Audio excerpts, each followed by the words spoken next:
Call to order Planning Commission regular meeting, October 7th, 2025.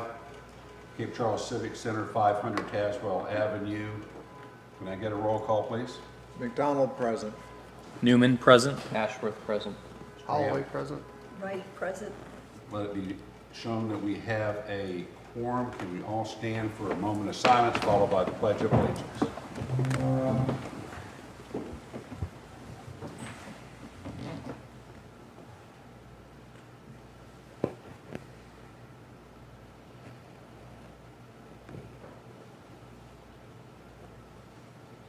Join me in the pledge. Pledge allegiance to the flag of the United States of America and to the republic for which it stands, one nation, under God, indivisible, with liberty and justice for all.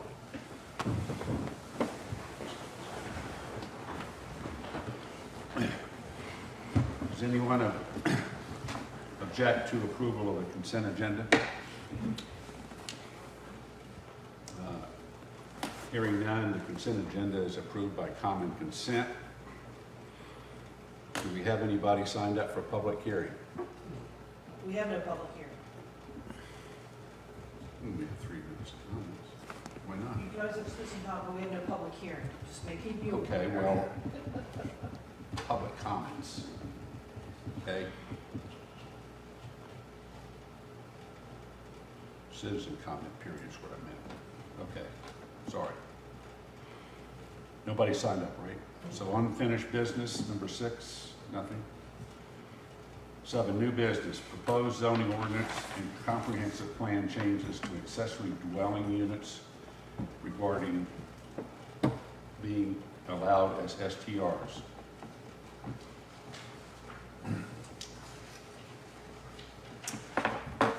Ms. Nunez. Who's taking this? It's between the two of us, but I'm Okay. going to go ahead and take the lead. So we have actually done, from our work session, we tried to hopefully incorporated your comments and thoughts as to the proposed changes that would work to change our ordinance to allow ADUs to accommodate STRs. So the first report you're going to see in there, which starts on page 4, which is the proposed changes we would recommend to the comprehensive plan document to make this a consideration. So it requires on page 41, under the housing accessory dwelling units, striking out of the last sentence in that paragraph. The next item we're recommending is adding new language on page 127, which is again mixed use preferred uses. We would add in number 3. And again, it's housing within this area shall lend itself to a variety of housing types, i.e. apartments, condos, single-family dwellings. It shall offer a diverse range of both rental options and ownership options to meet a range of price points to serve the community. And I know, just put in context, this is under the future land use types, under the back book of the comp plan, where we're looking at future land use considerations for our community and define areas within there. And so this is trying to address the mixed use land use category within that. So can I make a comment there? Yes. So IE, when I was in school, IE meant that is. And so, For us, we took it for example. okay, well, that's EG for me. That's the way I was saying it. Okay, because So you don't have if you- duplexes in there. We can use EG, that would be fine. So, But what about duplexes? we just listed as just a variety of housing Okay, well, types. that's It's fine. not infinite nor. But somebody, nor, it wouldn't hurt just to put, In the zoning ordinance, we do allow duplexes. This is again just in your comp plan, as a conceptual concept. Again, we're not trying to name all the types of housing types. If you want to add duplexes to the current list, we can do that. Yes.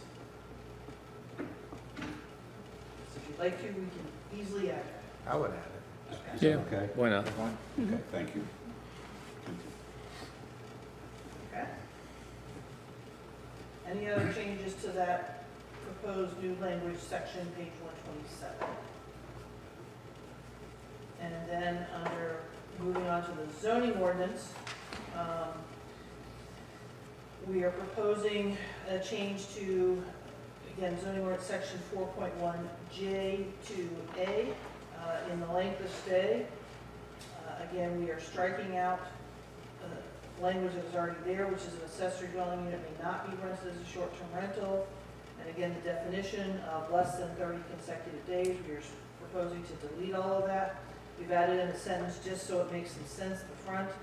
An accessory dwelling unit may either be rented as a short-term rental or a long-term rental, and then continue the ordinance language that's thereby, either paying a fee, et cetera, striking out the 30 days all the way through. At the end, we are proposing to add a sentence, if an accessory dwelling unit is going to be rented for less than 30 days, short-term rental, the owner must comply with section 4.14 of the Cape Charles zoning ordinance. I think that was it Can as I, it can I, relates s- to the STR changes. We did not find a way to articulate being able to rent one building or the other on the premises. So again, that's something we still need to figure out if that is where you are making your recommendation of, is if they should have an accessory dwelling unit, an ADU structure, I should say, or accessory dwelling unit structure, that they have to choose only one or the other. I just, as I told you the last time, we do not have a mechanism within our current management of this, nor the future management that's coming with the software to be able to select from one building to the next. It just needs to be, this is the building, and that's where this license sits, period. So I just want to make you aware, that's why you're not seeing any proposed language to that effect on this document. So I'll stop now. so when we get after the, short-term rental or long-term rental by either paying a fee for such occupancy at his, her own expense or at the expense of another rental or greater, Yeah, I wasn't sure what it that. doesn't, something's in that sentence needs to be changed. It's awkward, it's hard to try and adjust this language to fit what we're trying to do, which is eliminate language here at this point. Because, we say this because it could have been, somebody else was renting it on your behalf. We threw that was one of the reasons why it was written this way, because maybe somebody else is paying your bills for you. So when we did the ADU ordinance, we were trying to cover all those caveats, whether your parents were paying your rent in this place, or you were paying your rent in this place. That's where it was written from the ADU perspective. So if you can help me try and wordsmith a little better, I'll take it. We did want to still leave the option in this language so that if people still want to have an ADU to be for a 30-day or longer rental, they could do that. But we also wanted to make it aware they could do the short-term rental. If they do, then they would just have to comply with this other section of the ordinance. Well, I would think we would just strike the words rental or greater and stop at the expense of another. Okay? And I think that makes it crisp and makes it, I agree. And does section 4.14 in the ordinance, I don't have it in front of me, does it completely cover things like safety, transient occupancy tax, all of It's this? the full It's STR the full ordinance. STR ordinance, right? Yes, Okay, great, thanks. yes. Any other comments? my other comments, I don't know how we can vote to recommend this going forward unless we find a place to put the language in that says only one unit on a property may be rented, so. Does that belong in the STR ordinance as opposed to It comes along in here? the STR ordinance. I just, again, I wasn't clear that we reached a true consensus position at the last meeting, because there seemed to be some interest, or at least exploration of maybe that could be switched on an annual basis. I'm just making you aware, I don't have a mechanism really to make that happen in our current structure, how we're gonna administer this STR ordinance. So for me, maybe it's as simple as saying in the STR ordinance, there can only be one building licensed on the property, period. And that's just where it needs to sit. We do not, just so you guys need to know this, the town does not issue separate addressing for any of the accessory dwelling units. And so part of this is gonna be, I can potentially have our vendor design in the software a limitation that tells me I've only got one building in which I can have bedrooms located in. So if it happens to show that, because we get maps, and if we get the aerials with the maps, if it shows that they are proposing a structure with only 2 bedrooms, and clearly that's a property where I've got 2 different buildings on it, one has only two bedrooms in it, or 1 bedroom in it, and the other one clearly has 5 in it, that makes it really clear. If they're trying to license the back room, then we know it's only that one can go, the front one can never go. Does that Don't- make sense? Yeah. Don't we currently allow, though, a duplex to be an STR on both sides? They are separate units, Oh, they are, and they okay. have different addressing as duplexes. Yes, So it's like, I gotcha. yes, that's how I know that. Right now, the town has never issued a separate address for accessory dwelling units. Right.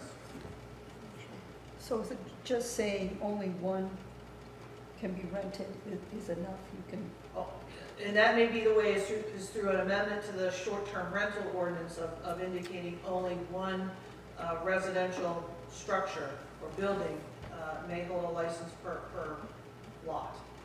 I can see how administratively it would be easy to just accomplish that on the application form, to just by saying, please note, only one either accessory dwell, if you have an accessory dwelling unit, Right. either that or the main house can be rented. It's a secondary issue as to whether the software can track Well, enforcement. actually, all hard copy applications for short-term rental permits and the business licenses for short-term rental are going away. They're all going to be pushed to register online. Right, So I need to build it into the software. It's Okay. got to be one of the fields that they're asking the question, getting an answer, or certification on it. Or gotcha. statement that we put on there that these are the requirements. Well, I guess it starts with whether or not we would agree collectively that that's what we want to accomplish, Right. first of all, and then figuring out the best way to accomplish that. I have a unique question. For a primary building that is used for not rental, but a business and hospitality, is that going to be counted towards not being able to do an STR and Do an you- accessory dwelling unit? I want to be clear, do you mean like a hotel, motel, bed and breakfast Yes. option? Number one, they would not be licensed through this software. The software is set up only for short-term rental, Okay. registration, tracking, and permitting processes, as Got it. well as the subsequent transient occupancy reporting Right. function. I don't know if I really answered your No, question. you did. That was, Okay. that was what I was, yeah. so a scenario, somebody has a nice large house and the accessory dwelling in the back, and then they realize, hey, somebody wants to rent a lot of rooms, how about we move in to this house for a week, or whatever it is, and they can use the big house? Then that would be a violation. If this is a condition of the STR ordinance, that would be considered a violation of that ordinance. Yeah, I mean, it's an annual license, so I think whatever you sign up for that calendar period, which is what we've kind of discussed in the past, is what you've committed to for that year. You can't go back and forth based on what's more profitable in any instance. Yes. And then next year, if you say, hey, you know what, let's do the opposite, then when you renew or when you apply for your new I guess it would just actually be a new license? Same address, you're saying, Well, but, it's the same address, so this would be a renewal, and then part of this would have to be a question built in somewhere, if this is where we are, indicating, you can only, utilize one building if you cannot utilize any more than one building. I haven't got quite the language how I write it in the software, but yeah, you can only have one residence, one building residence, licensed under the STR ordinance. If there happen to be 2 structures on your premises, you cannot utilize both Right. for short-term rentals in a given calendar year, something like that. Jeb and I talked about this because I know we had some questions back to him from our last meeting, and we have talked about it. We would like to go through the spreadsheet that we have and do another round of verification for both of us, driving through the district as a whole and talking about some of these issues. We just have not had Yeah. time to do any of that. I'm sorry, but yeah, we're just at our capacity at the moment. I understand That's that. all. So we may get to the point that we may make the recommendation of let's do an addressing for these accessory dwelling units. We just have not had a chance to even talk about that. It's not as simple as just putting an A or a B on them or something. We have to coordinate this with the county system because the county does all the 911 addressing. We do transmit it to them with the GPS coordinates. It's got to be transmitted into the Verizon database to get into the master phone, the phone registration and logs that then feed all the 911 centers for Virginia. So it's not just a simple little decision we make. There's a ripple effect Yep. that we have to stay in compliance with how they're doing all the 911 addressing in the state. So I understand that you're looking at me like, Katie, this is a no-brainer. There's a way to fix this. There's a couple of little nuances we got to work our way through how we get there. That's all. Is that our preference, though? So we're just talking about the STR ordinance, and that's where it would reside, at least initially? But just generally, is our preference that it's a one or the other? Or are you okay Scenario. with all boat buildings being used this way? I mean, this is I what, thought no, okay. you said one or Yeah. the other. So I mean, One or the other. I would say one or the other, unless anyone disagrees, so. I just want to make sure we all at least agreed on the fact that And I that's think what we're trying to Civic- accomplish. Civic Link says it too.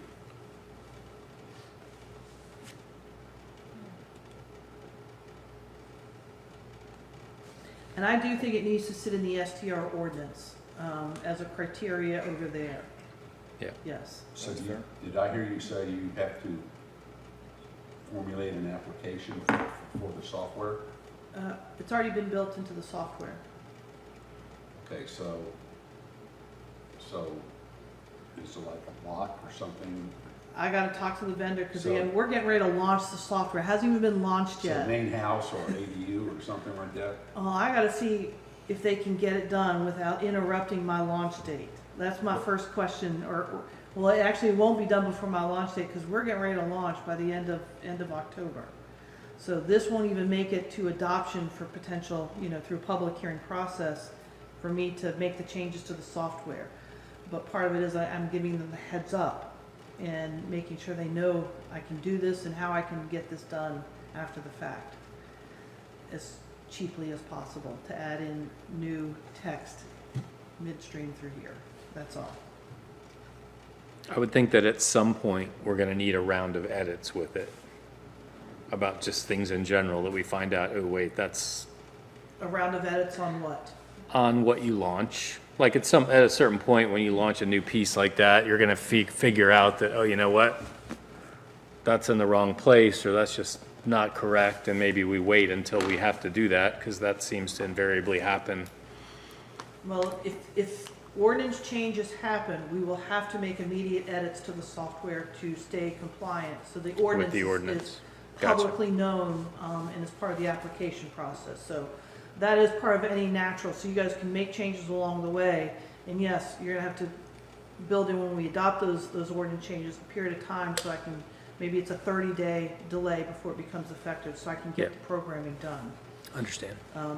I just know right now, we are in the midst of testing, proofing, all of that is Yeah. going on right now, and we are driving Yeah. towards end of October. Oh yeah, we're moving too. And, a launch date, I don't think it's gonna be by the end of October, I think it's gonna be that first week in November, is where we're gonna have the launch happen. Yeah. Well, I guess in the meantime, if you could float the question to them about how we accomplish that, and think a little bit about the best way internally, given your familiarity with Yeah. the language and how the ordinance works, Yeah. what the best way to simply, I think it's Give gonna be people that twofold. option. If I'm working my way through, it's probably gonna be on the homepage, because we have a message that goes up on the homepage, It is stipulating the general parameters of the Mhm. STR ordinance. I think it would go there. I think it's then a question, a field that they're gonna have to check a box on. Yep. And then it'll be incorporated again into the certification statement at the end of the application process. That That's makes what I've sense. got in my head at this point, to Mhm. make sure it's clearly identified throughout the process. I guess the goal is to try and impact, we're not in high season now, the next season.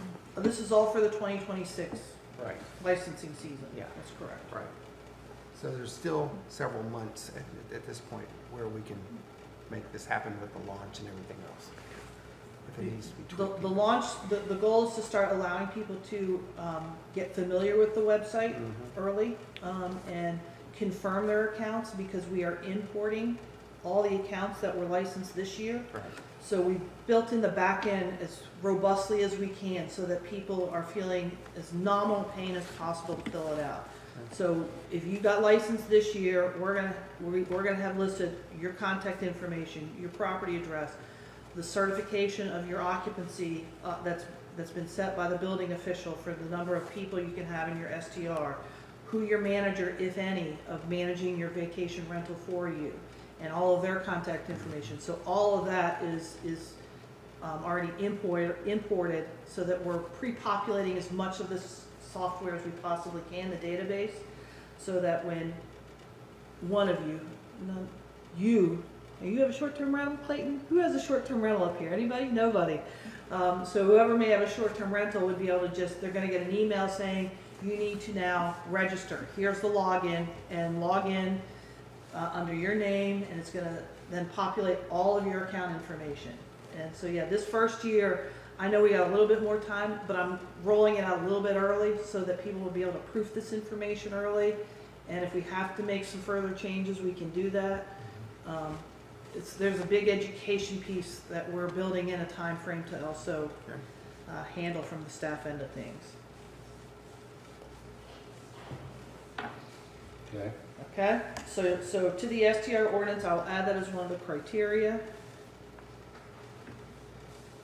Any other changes to what we are proposing, get referred back to the town council to see if this meets what they were hoping for.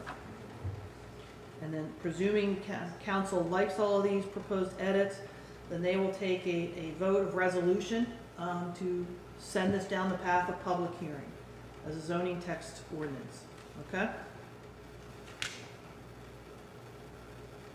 Everybody good? I'm good. Okay. Yes. One or the other. Should we take a vote to make sure this is your recommendation back to the town council at this point as a potential zoning text amendment? Sure, I mean, so this is one or the other, main house or the ADU, Right. all right? One or the other, not both. Everybody agree? Agree. Agree. Okay, thank you. Okay, the other item we put in there is information only at this point, and I guess it's really twofold. Northampton County has started their comprehensive plan review and update, so eventually that document will start to be making your way to you to see if we should be making any comments or edits or feedback to the county as a whole as to what they're doing on their comprehensive plan. More specifically, they've been taking up various zoning changes throughout the whole year. Paul has been monitoring and following this, Paul Grossman at the council level. And I also have been following the agenda for the planning commission at the county level. Most recently, they did have a conversation about Town Edge and making changes, zoning changes to the Town Edge. That's relevant for us because that is the county zoning right as you cross over the border. They have labeled all that in some form, some level of Town Edge. And what that means from their perspective is it's almost a placeholder. It is a Town Edge zoning to be rezoned to something else once somebody tells you how they're going to use that land. And the idea is those proposed rezonings out of Town Edge, whether it be Town Edge commercial, Town Edge residential to a heavier residential development, or something else under the county zoning structure, because the county zoning structure has, I should know this because I wrote it roughly 30 zoning districts. There's a lot of options that could go to. But the idea under the town edge is that they would communicate and work with the town adjacent to that town edge to ensure the development is cohesive to what is occurring in the town boundaries itself. And so that is still what's being proposed. So we've included all of the work that they're doing on this. You've had a chance to read through it. I will do my best to answer any questions as you can, or it may be no questions or anything. It's just information for you tonight, and we will continue to monitor it as the county continues to refine what they want to even do or to send a public hearing of changing the town edge zoning district at the county level. So I'll stop talking and answer any questions if you have any.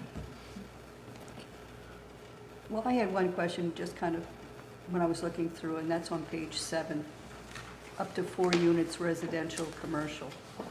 Is that per owner, per piece of property, per? Yeah, one of the, so I'm gonna hit ag, because ag is their biggest zoning district at the county level as a whole. In the ag zoning district, I believe the density allowance is still at 1 unit per 10 acres. And so part of this, when you have to rezone it out of whatever their town edge placeholder is to something, it is really, it's driving towards what is the underlying density of whatever unit you're trying to do, whether that's more residential or is it commercial, is it something else? So them actually going to 4 units residential is a big step forward for the county. If we've been sitting at a standard of 1 unit per 10 acres, making that jump to 4, that's a big deal.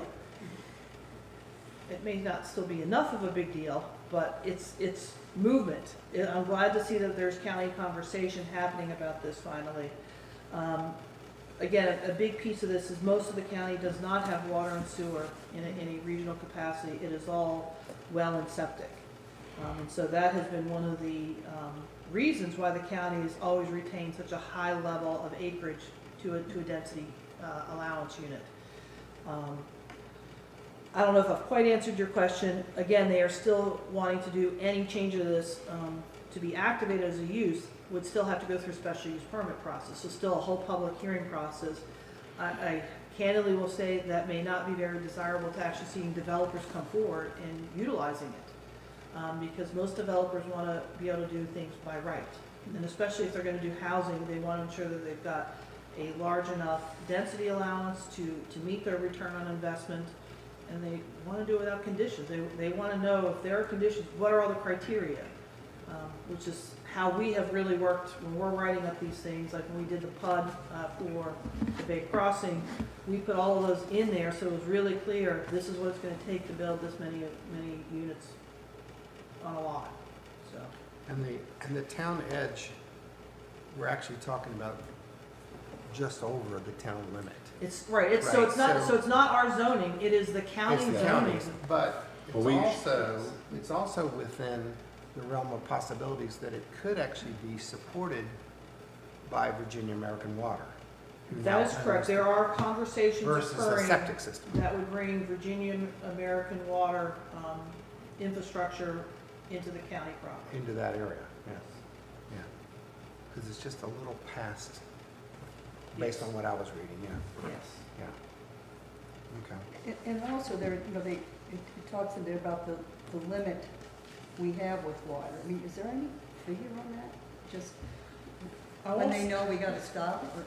Well, I won't say a figure. So when the town was negotiating with VAW, one of the work products that we developed and turned over to them is a capacity study for our growth, for the town as a whole.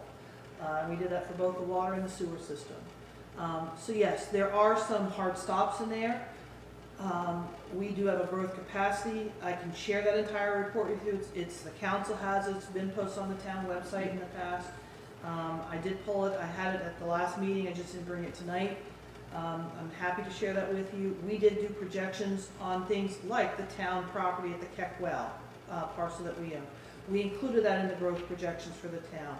We did it for the downtown area. We considered a growth projection Where we haven't already gone all development to the third story, up to the 40-foot height level, we did those projections. And if they should all be those second story or greater being used for residential, we included that in the growth projection. So we did a lot of work towards the sale of the system to put all that information together so that VAW knew what could happen. And so there are, I won't say limitations, but areas that have to be overcome. There are several permitting issues that will have to be resolved. There is their groundwater withdrawal permit is set on a capacity cap, both on a monthly basis and an annual basis withdrawal. That was recently applied for by the town. VAW inherited that application and carried it forward to the finish line. The state did not give the level of increase we petitioned for in that application, because again, it's not a one-year application, it's a 10-year permit. So we put that in, the DEQ came back and certified it at a lower number than what was originally applied for. And they didn't shoot it completely down, they asked for some justification, they wanted numbers relative to some of the wells that needed to come online to support that application. And VAW is still carrying forward that effort to answer those questions and see if they can amend the permit back to where it was originally applied for in an increased capacity. There's also I'm not ready for my terminology today, sorry. So that was the water withdrawal permit. There's a wastewater relatively effluent. There's the words I'm looking for. There is a permit again from DEQ for that piece as well. So there are some capacity issues to how we're doing discharge of the effluent. There's capacity issues in the plant itself. The plant can accommodate it, but would need to do some expansion in the wastewater treatment plant. So again, there's infrastructure upgrades that would have to happen to fully meet the growth projections that we put into that report. So there is growth capacity that is envisioned. It's not available this very day. Does that make sense? Katie, from a town perspective, is there any concern with the cluster concept on our town edge? Do you see anything that's out of consistency of where we'd like to go, what we've done with the PUD in Bay Crossing, and looking at any of our other land that would be backing right up to that, or does that kind of match into what we would think if we were zoning that land as our own? Definitely in the Bay Crossing, we envision that sort of cluster capacity, meaning that we wanted to keep those units located compactly on the lot, spread out, the parking would be right around it, and then there would be some green space. So we actually envision some of that to get to that higher density level, both for smaller size of those units, if you recall. And we also had a height cap on this as well. So we're not looking to move to a 50-foot height of structures over there. We're trying to keep it still within the same growth pattern that we have in the rest of the town in terms of its look of the buildings. But yes, definitely we're going to allow for smaller units to come in, which we felt was more attractive. In terms of what the county might do on their side, we probably would want to speak on those issues when a proposal, a development proposal actually comes forward. We may want to weigh in on some of that to say it would be better if the units were situated on the property, that they were more clustered together, and then open space were done in a different way. That could help with everything from, of course, your stormwater management to rainfall distribution, flooding issues that may sometimes occur on properties due to heavy rainfall, ensuring that we're having a good penetration of water returning to recharge the aquifer. There are, I think, some issues, especially as we get closer to Route 13 and what I call the spine of Route 13, because that is, if you look at the groundwater committee's work at the regional level, which is Accomack, Northampton Planning District Commission hosts the regional groundwater committee. They do a lot of work on what's called the aquifer discharge, which is the main water source for the entire eastern shore, and ensuring that development works in such a way that we're having sufficient rainfall to recharge the whole aquifer again. So I'm not saying we wouldn't weigh in on stuff like that. It's just a little nebulous right now because you don't really know what a plan that's being proposed for right now. We're just trying to weigh in of what the county might change in zoning parameters at the moment. And were there any concerns in there? They talked about some impervious area on these clusters in terms of requirements. Are we They comfortable would. with what they've done? I think they were 40% in one spot and depending on how it was structured. Correct. And again, there are portions, the county has adopted the Chesapeake Bay Act to actually overlay the entire county, which is different. Not everybody does that. They've done it both seaside and bayside. And so yes, then you are dealing with impervious coverage under the Chesapeake Bay Act. There are percentages of how much of your lot can be covered. And yes, there are nutrient loading requirements under the Bay Act. You have to do all that analysis.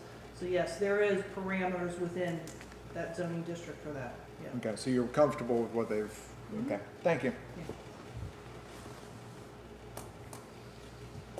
So that's it. So really, it's just for your information. We're gonna continue to monitor this as we get information coming out of the county that we think you should be aware of and start looking and studying at, that we may want to put an opinion in on, at one of their hearings. We're gonna continue to do it this way. Does that work for everybody? Excellent.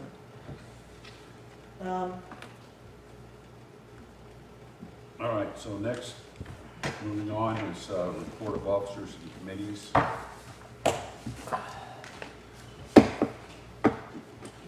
had none? You've had. You did have. Oh, standing staff report. Yeah, standing staff report, sorry.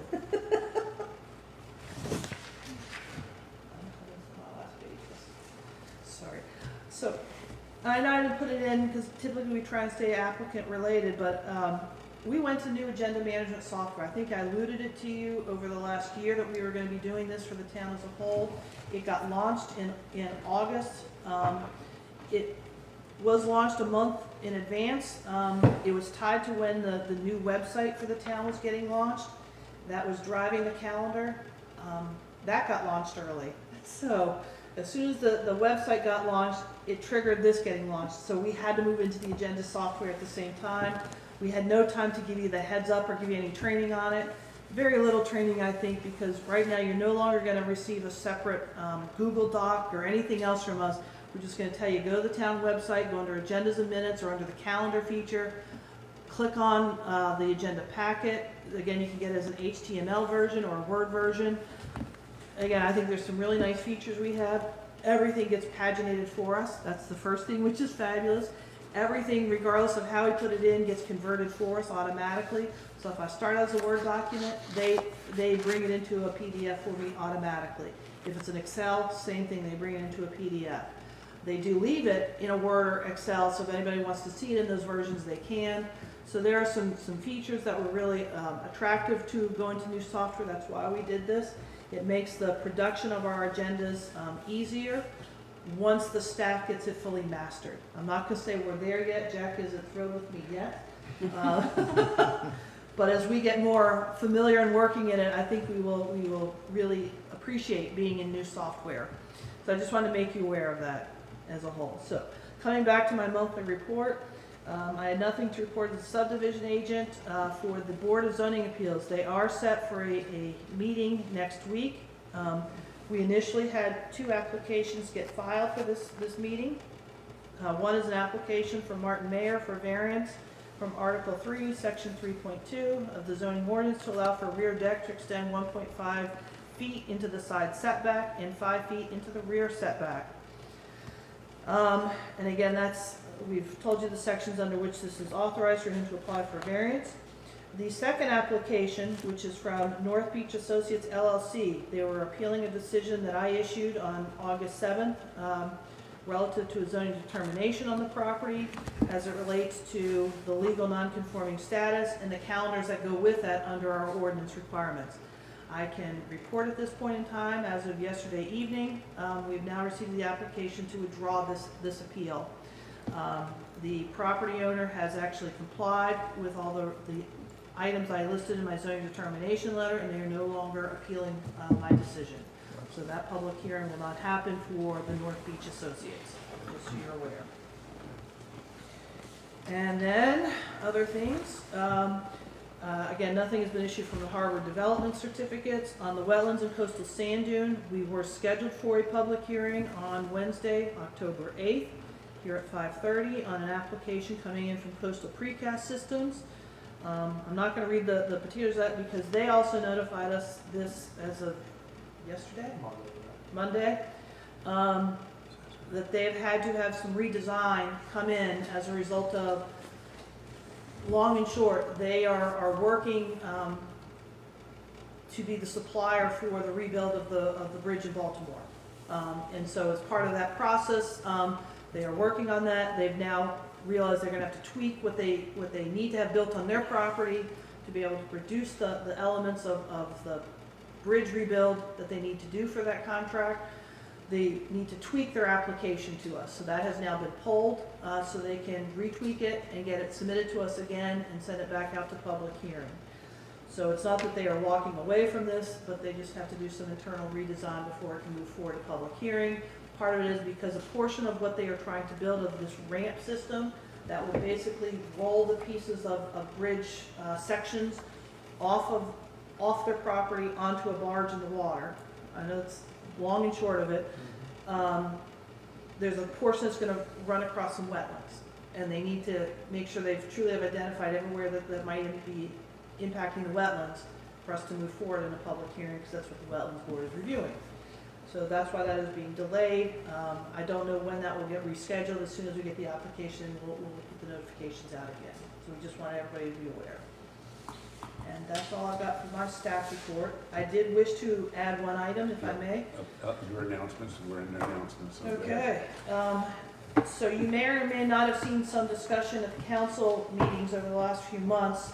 We have been looking to engage consulting services so we can kickstart the Railroad Harbor Master Plan process that we've talked about for a couple of years now. It's on our strategic plan of the town council. It finally is moving to the forefront of moving that over now to get going and starting that work. We finally have reached our contract with the Berkeley Group. That's who we're going to be engaging to assist us in this process. I just got all that finalized as of Friday of last week. And we're now working on getting the calendar issues all firmed up and getting things on the books to get them started here over the next month or so. So with that said, one of the things I've gone to the council with early on, because many of the grants that we might wish to be pursuing, in particular one that I've raised to the council, which is called the Community Development Block Grant, which is a state grant program that's run through the Department of Housing and Community Development. They require a project management team to be in place before you can even apply for their grant cycle. And they don't just mean, give me the names. They want to see that they're actually working and being a part of a planning process to qualify even for applying for their grant cycle. So I went to the council early on. It took us some time to work through some of the scope of work with the consultant and also work through what sort of project management team we would like to appoint. We are there now at this point as to who should be on that. And so, yes, it will be a representative from each of the parcels that reside directly into the harbor or adjacent to the harbor. They will have representation on this project management team. We'll have representation of 2 of the council members on this. We would like representation from 1 of the planning commission members to sit on this. We also will be reaching out to the Harbor Area Review Board to have representation on here. And then there'll be citizen representation from the Civic League, as well as potentially even from Bay Creek, onto this project management team. And there will be several staff members who will be on this team as well. Town manager, myself, the building official, and the harbor master will be the staff members sitting on this team. So I wanted to make you aware of that because, again, I just haven't had a chance to write you up a memo on this. It's literally in the last few days I've been getting the contract executed all the way through, and we are ready to start getting that in motion. So I'm going to be looking for somebody from the Planning Commission to be appointed to this. When do you envision those series of meetings happening? Sure. So the contract as a whole with the Berkeley Group, we envision this being from start to finish about a 12-month process. That's the first thing. There is a scope of work that is set out as to when we'll do PMT, the project management team meetings versus community meetings. Some of those may be on the same day. Some of them may be apart by a couple of weeks because the project management team has to do work that will then feed into what would be a citizen meeting, a community input meeting. That's what I'm still working on with the Berkeley group, to lay out the calendar a little better now that we've finally locked down the contract. They're working with all of their both staffing on the Berkeley group. They're bringing in 2 sub-consultants as well. So they're coordinating all those calendars right now, so I don't have that back from them yet. But it's a total of about a 12-month commitment. There's probably gonna be about 5 project management team meetings that we will need you in attendance for. We would also want you in attendance for the citizen community meetings, input meetings as well. And then probably there to whenever we're doing presentations to the town council meeting. So could be a good dozen meetings that you're gonna need to be on deck for. So this is not gonna be just a light haul or light obligation to you. You will be doing some work here, whoever is gonna be selected. So Katie, at one of the recent Bay Creek Board of Directors meeting, this issue was raised, and it was raised by Steve Bennett. And he was just sort of, for informational purposes, letting the board know that there was going to be this committee. And I think it was maybe about 2 months ago. So it was still a little cloudy as to what the status of the grant application was. And There is no whether grant it- application in yet. No, Yeah. that's what I mean. I mean, it was, bottom line is there was a lot of interest. There was interest from people on the Bay Creek Board of Directors to want to serve on this committee. So I don't know if that would be Steve or whomever, but just following up on your point about perhaps somebody from Bay Creek. And Yeah, we will be If- getting communication out to Yeah. Bay Creek as well, to firm up who they'll be appointing or recommending for appointment okay, by the town council, yes. okay, great, thank you. No, thank you for letting me know about the feedback. So Yeah. do you envision these meetings taking place during the day, during the evening? I know a lot of people work. Right. So that's, again, these are all the questions I don't fully have answered yet because I'm still waiting, as they're pulling together all their staffing that's going to be assigned to this project and looking at calendar issues. So I don't quite have those answers. We know that we're going to try and do as many as we can by Zoom. That's one thing. So some of the PMT meetings we're going to do by Zoom call because we don't necessarily need the Berkeley group to travel here. We could accomplish this, with video conferencing. I do know that we built into the contract for, I think it is for all 3 of the planned community input sessions. They will be a 2-day event, one being on a weekday and then weekend meetings. So we're trying to do like a Thursday, Saturday kind of relationships. Would be Thursday evening and then Saturday midday so that we can get community input from people that might have varied commitments that can only make a certain kind of meeting. So yeah, that's one of the things, that's why I haven't been able to send out everything, because I want to get those sorts of questions answered so I can let everybody know this is the commitment. Because one of the things with the project management team, it is a public body. I have to put notice out and follow the open meeting law for convening this meeting of the project management team. I will have to have a quorum of the full appointment. So if I've got 14 people, then I need to be at majority plus 1. So I have to be over that number. Can I do it in half? So that's 8. 8 would have to be in attendance for a quorum. If I'm at 17, then again, I'm gonna have to be at 9, et cetera, et cetera. So we are very cognizant, we don't want to make this too large that I can't meet my quorum requirements, because that means there's no meeting. And then that defeats the contract with the Berkeley group because I pay no matter what. The town pays no matter what. So I've got to have every meeting that we have on the books to occur. I cannot have a quorum issue defeat us. We will keep minutes of those meetings. You will have to adopt and approve minutes. Same just like what we're doing here. I got to go through the same rigmarole for all the open meeting requirements for this project management team as if for this full commission. So. All right, so My last comment, just so you're aware of this, council is aware of this, we budgeted money in our planning budget for FY, we did it last year's budget in the FY25 budget, it's in the FY26 budget. Regardless of whether we secure grants to do this planning effort, we are doing this planning effort. Any grants that we might receive would help alleviate what we had already committed to the town's financial resources to fund this planning effort. But otherwise, if we get no grants, we still will be doing this planning effort, because it is grossly needed. So, So, anybody want to volunteer on the planning commission? I will volunteer, sir. Thank you. Thank you.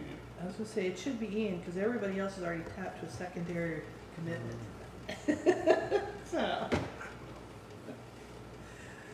Oh, no, Jim, you're off the BZA, that's right. Well, no, I can't make daily meetings. I know, Can't make so. daytime meetings. Okay, well, Ian, I appreciate you volunteering for that effort. So Jack is in the works of putting together the contact list for all the appointees. Thank you. And so you will be getting some documentation from us by email here in the next 2 weeks as I get things from the Berkeley group. Okay? Now I'm done. All right, And so, by Ian volunteering, he meets 2 criteria. He also lives in Bay Creek.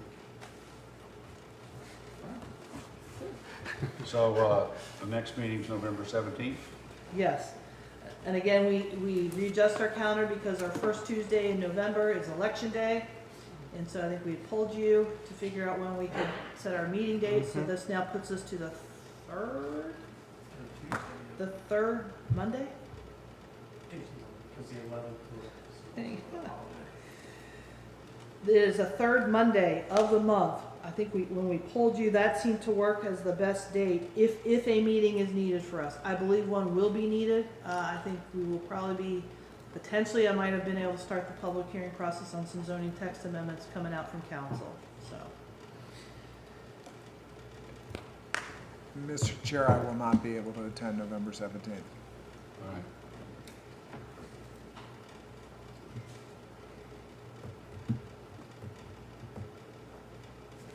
Is everybody else good? Yes. All right, do I have a motion to adjourn? Make a motion to adjourn. Second. We have a second to adjourn. All in favor? Aye. Opposed?